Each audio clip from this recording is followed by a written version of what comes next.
What's up, guys? Bleeding the master cylinder for the 54 Chevy. So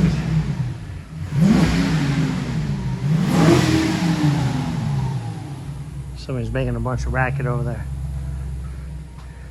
But let's see if I can get you guys to show. Let's see. It's got fluid in it. So I want to get rid of the bubbles. But yeah, I'm gonna finish doing that. Get the master cylinder back on it. I mean the booster back on it. Get it underneath the car. Because pretty much almost everything underneath the car is done. Oh yeah? And then... Sorry, we were out on a test drive. Which, yeah, screwing off like usual. Yeah, you know, I don't know what RPM we need in that car. Damn, Bernsey. Yeah, so yeah, I'm gonna finish up this and we'll get in the car. You're gonna finish? Later.